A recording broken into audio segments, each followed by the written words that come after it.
Bismillahirrahmanirrahim. Assalamualaikum warahmatullahi wabarakatuh. Waalaikumsalam. Al-Fatihah. A'udzubillahi minasyaitonir rajim. Bismillahirrahmanirrahim. Alhamdulillahirabbil alamin arrahmanir rahim maliki yaumiddin. Iyyaka na'budu wa iyyaka nasta'in. Ihdinas siratal mustaqim. Shiratal ladzina an'amta 'alaihim ghairil maghdubi 'alaihim waladdallin. Amin. Bismillahirrahmanirrahim. Mari kita lanjutkan kajian tentang kitab Nash'atul Ibad halaman 206.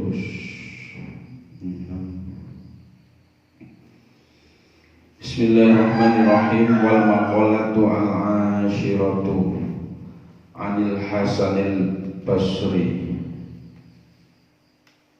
Makalah yang nomor 10 iku diceritakan saking Hasan Al-Basri rahimahullahu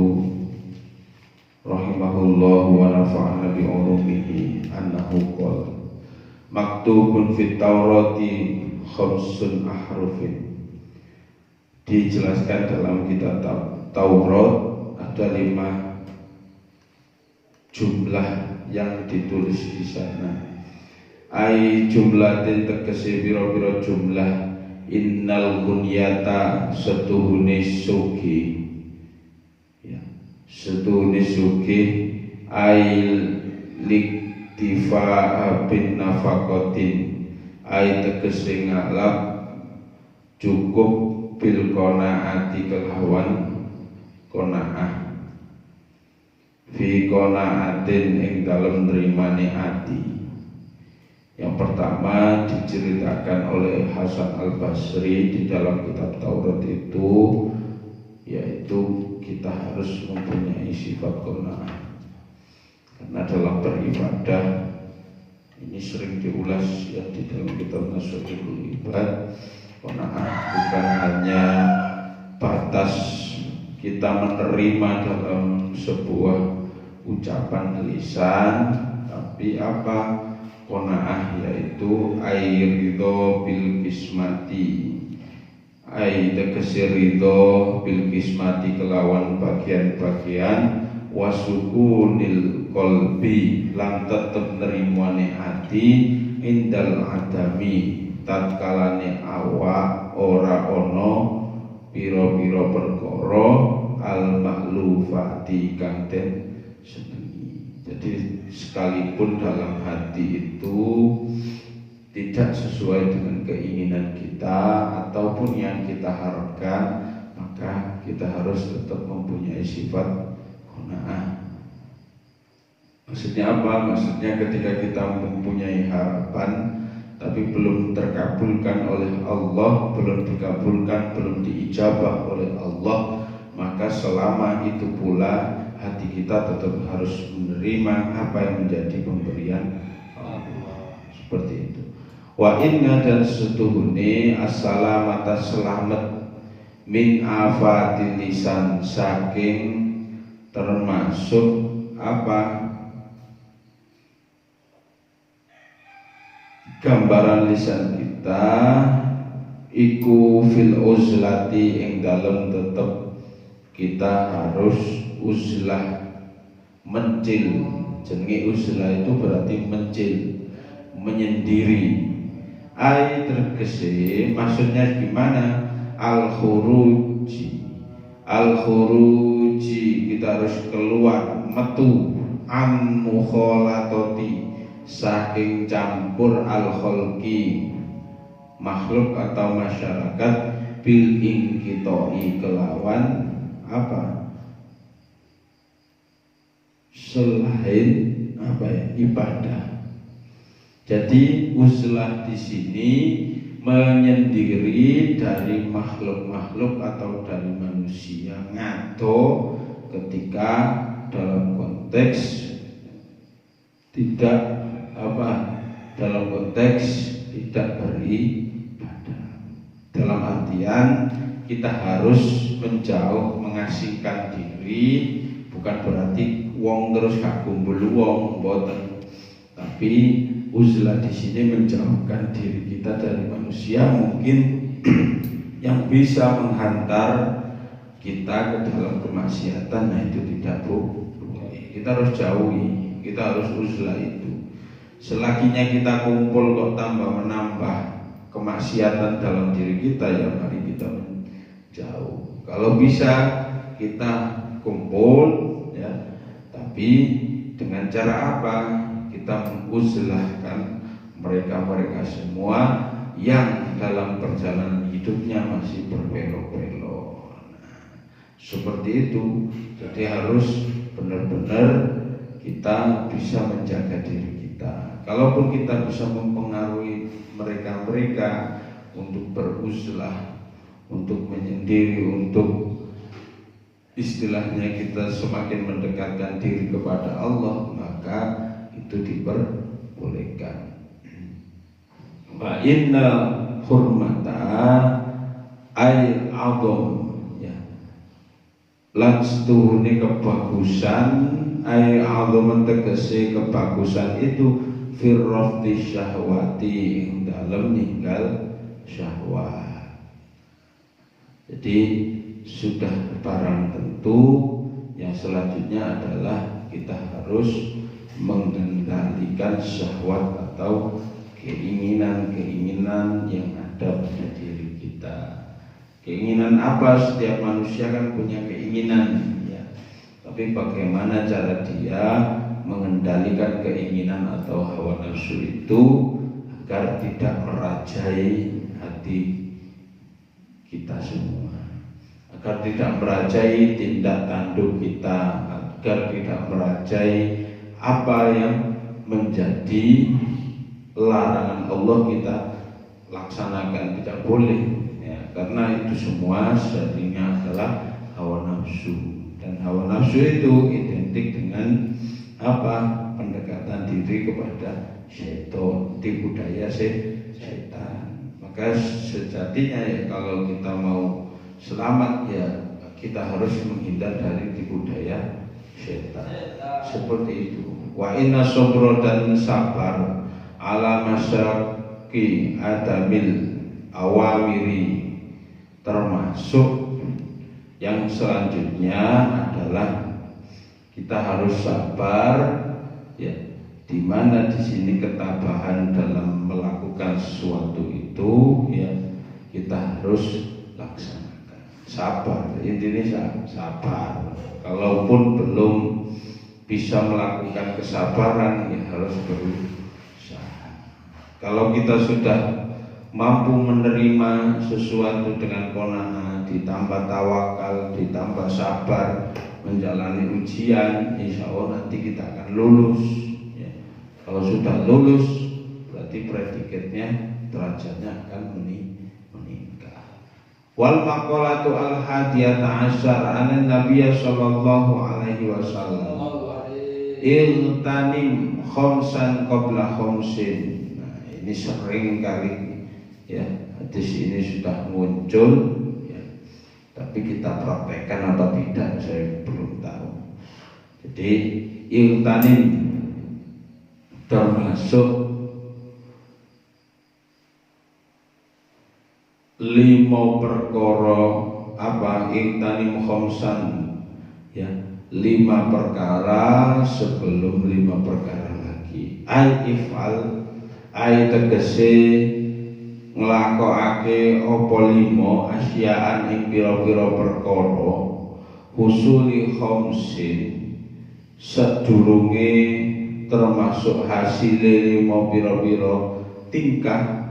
Siji yaitu syabaka nomor 1 apa? Nomor 1 yaitu enomi sira kabeh, ya, qabla haramika, sadurunge tuwuhe sira kabeh. Jadi yang pertama itu adalah rawat atau jaga masa mudamu sebelum masa tuwekmu. Artinya dijaga itu bukan berarti disabun, ya, di skincare boten, tapi apa bifat hataini ai if'alit ta'ati. Nah, kita harus taat dan kuat ketika masa muda. Harus kuat dalam ketaatan ketika masa muda sebelum masa tua. Jadi masyabab ya, sampai semua ini adalah generasi-generasi muda yang harus bisa memanfaatkan kekuatan kita untuk apa? Untuk dalam ketaatan kita kepada Allah. Sebelum masa tua, kalau sudah tua ibadah itu yo apotrek ya. Ngrasakno ya. Kalau sudah tua mlaku wis sempoyongan. Apa maneh salat, apa maneh witir ditambah suwe, apa gak jeruk. Nah, maka selagi masa mudamu ya manfaatkan dengan baik sebelum masa tuamu. Wis seperti itu. Jadi ini juga dijelaskan dalam hadis ya. Maka harus benar-benar apa? Kita lakukan masa muda kita dengan ketaatan kita kepada Allah, kita tingkatkan ya. Karena kita tidak tahu kapan ya, kapan kita akan menghadap kepada Allah. Yang kedua apa? Wasihataka lan waras-waras sesira kabeh qabla saqamika ing dalem sadurunge lara sira kabeh. Jadi sehatmu, jaga sehatmu sebelum sakitmu. Maksudnya seperti apa dikatakan di kitab ini? Ai if'alil amalis sholeh, ai tegese if'al nglakonono sira al amala ing amal as-sholihakan sholeh. Halat tatkalane sihatika waras sira kabeh qabla husulin ing dalem sadurunge hasile ma perkara kang apa kamadin termasuk ngalang-alangi kaya lara waya juzulan wenang qiraatu apa maca lafaz ya sakomika ing sakomik termasuk bil wajhaini kelawan wajah loro bi fathataini kelawan fathah di sini lan termasuk apa sinnya tadi itu lafaz sakomik ya bidomi termasuk di dhamma. Nah, jadi yang kedua itu adalah gambaran sehatmu sebelum sakitmu. Kita harus apa? If'alil amalis sholeh, selalu melakukan kebaikan ketika sehat. Ketika sehat. Sebelum apa? Kita diberi sakit oleh Allah. Nah, maka ketika sehat, pergunakan sehat kita itu untuk melakukan amal-amal soleh. Lah ketika sakit ya merasa melakukan amal baik ya, dungo cek waras wis ngos-ngosan. Nah, maka ini ya sehat itu mahal ya. Tentu barangkali kita semua ya pasti pernah merasakan sakit. Tapi terkadang orang ketika sudah sembuh ya dari sakitnya ya sehatnya lupa tidak digunakan untuk melakukan amal soleh. Nah itu yang keliru ya. Jadi harus dan benar-benar kita manfaatkan sehat kita sebelum sakit kita. Sehatmu sebelum sakitmu, maka harus kita perhatikan ini selagi kita mampu beramal soleh, mampu melakukan kebaikan, maka lakukanlah itu sekecil apapun. Yang terkecil, ya, sekecil-kecilnya iman itu adalah dia menyingkirkan batu di jalan. Misalkan garai Ibrahim ke Sandung ini, tak ingkreno batu. Itu adalah sekecil-kecilnya iman. Termasuk juga punya rasa malu, ya, sungkan. Nah, kalau orang masih punya sifat sungkan, maka dia masih ada keimanan dalam diri kita. Yang ketiga apa? Waginaka lan sugih sira kabeh, termasuk qabla fakrika ing dalem sadurunge fakir sira kabeh. Maksudnya seperti apa? Kayamu semua sebelum datang fakirmu. Ai ifal ngelakono sira kabeh atas sedekah kelawan bima kelawan barang fadula luwih utama an hajati saking hajat mental zamuka wong kang wajib, man barang siapa wong kang wajib talzamu ing sira kabeh nafaqatuhu apa nafaqoe hu ing man qabla uruti ing dalem sadurunge tatkalane tumekane jaihatin, termasuk apa? Pengucapane. Nah, jadi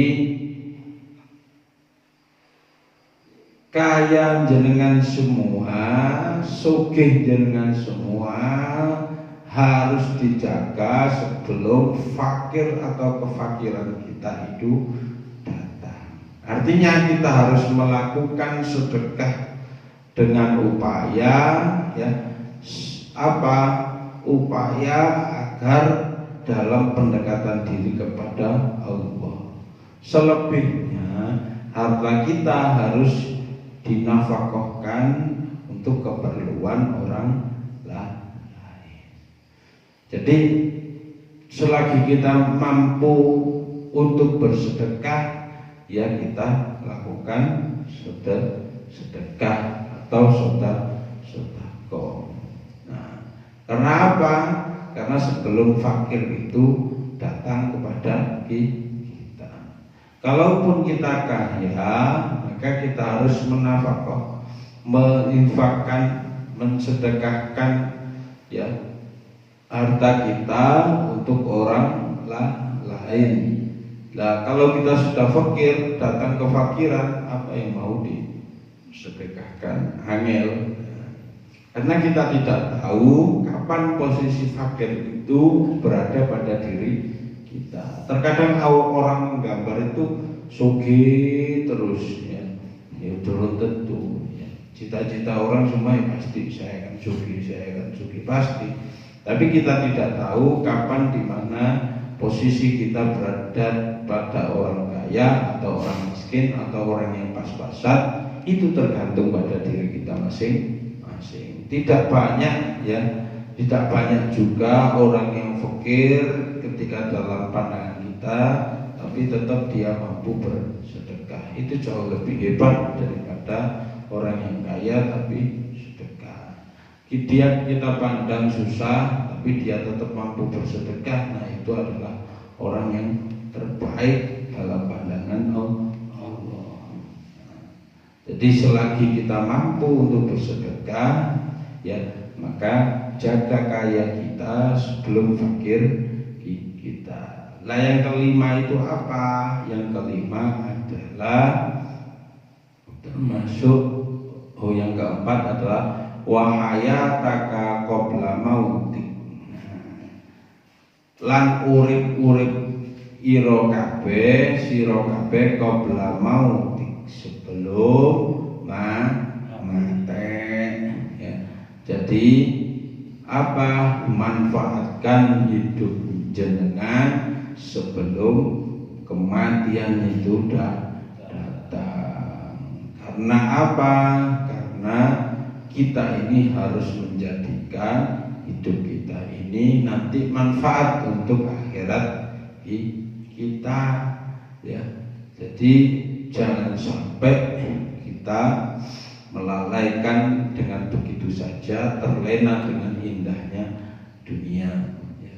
Jadi jaga hidupmu sebelum datang matimu. Contoh hal terkecil adalah sholat. Ketika kita melakukan sholat, dimampukan oleh Allah, masih diberikan oleh Allah hidup, maka jangan sampai kita meninggalkan sholat. Karena apa? Karena impian orang-orang yang sudah mati itu adalah bisa melakukan ibadah sholat. Ya wis mati, ya gak iso balik, gak iso melakukan kebaikan. Tapi kalau masih hidup, masih menyia-nyiakan sholat, maka dia belum tahu betapa dahsyatnya ketika kita melakukan sholat, ya. Maka ini adalah impian orang-orang yang sudah mati bisa melakukan ibadah sholat. Maka dari itu jaga hidupmu sebelum matimu. Wa farogoka. Nah, yang terakhir itu adalah wa farogoka lan nganggur rosiro qabla syardika ing dalem sibuk siro. Jaga masa senggangmu, masa luangmu, ya. Kalau nganggur kan gak ada. Masa luangmu sebelum apa? Waktu sibukmu akan datang. Kalau di sini maksudnya sibuk itu bukan sibuk urusan dunia, tapi maksudnya waktu senggang itu adalah waktu senggang ketika kita berada di dunia. Itu waktu senggang. Maka harus kita jaga waktu senggang kita ini, karena kita bebas melakukan amal kebaikan kita. Karena nanti ketika datang masa sulit itu adalah masa di akhirat, di mana semua hal harus kita pertanggungjawabkan di hadapan Allah. Itu adalah masa yang sulit, waktu yang sangat sibuk. Maka dari itu selagi waktu senggang di dunia ini, manusia kan bebas dipilihkan oleh Allah, ya, diberi pilihan oleh Allah mau melakukan kebaikan atau mau melakukan kejelekan, kan tergantung pada dirinya masing-masing. Itu adalah waktu senggang atau waktu bebas. Nah, kalau sudah di akhirat, maka datanglah waktu sibuk tersebut. Sibuk mempertanggungjawabkan amal perbuatan. Nah, maksudnya kita itu seperti itu. Kalaupun sudah kita bisa melakukan kebaikan-kebaikan, waktu senggang kita selama di dunia ini kita manfaatkan dengan baik, maka ketika nanti di akhirat, ya, sibuk kita itu sibuk yang bermanfaat, sibuk mempertanggungjawabkan amal perbuatan kita. Semoga 5 hal ini kita terapkan dalam diri kita. Kita harus menjaga sehat kita sebelum sakit kita datang. Kita harus menjaga kaya kita sebelum kefakiran itu datang pada diri kita. Kita harus menjaga hidup kita sebelum kematian itu juga datang pada diri kita. Dan waktu senggang kita juga harus pergunakan dengan baik sebelum sibuk kita. Yang terpenting lagi yang pertama tadi, kita harus memanfaatkan masa muda kita sebelum masa tua itu datang pada diri kita. Jadi selagi kita masih mempunyai daya kekuatan, ayo ngrekso, ya. Ayo maksimalkan untuk menggapai tujuan kita nanti, bahagia dunia dan akhirat. Kalau masih muda kok wis lemes, nggak punya tantangan, nggak punya gairah hidup, waduh, ya, jangan dikira nanti dia sukses dunia akhirat, enggak, ya, pasti longsor, karena dia tidak mempunyai gambaran dan meyakinkan dirinya sendiri bahwa dia akan berhasil. Itu adalah motivasi diri yang paling baik. Ya. Kalau diri kita sendiri tidak mampu motivasi diri kita, apalagi kita mau memotivasi orang lain, gak mungkin ya. Pasti yang bisa merubah diri kita lebih baik ya kita sendiri. Semoga bermanfaat. Wallahu a'lam bishawab. Rabbana anfa'na bima 'allamtana, Rabbi 'allimna alladhi yanfa'una, Rabbi fakirna wa fakiyana wa qarabati lana fi dinina, Rabbana anfa'na bima 'allamtana, Rabbi 'allimna alladhi yanfa'una, Rabbi fakirna wa fakiyana wa qarabati lana fi dinina. Baca doa kafaratul majlis. Subhanakallahumma wa bihamdika, asyhadu an la ilaha illa anta, astaghfiruka wa atubu ilaik. Syukran. Assalamualaikum warahmatullahi wabarakatuh. Allahumma shalli ala sayyidina Muhammad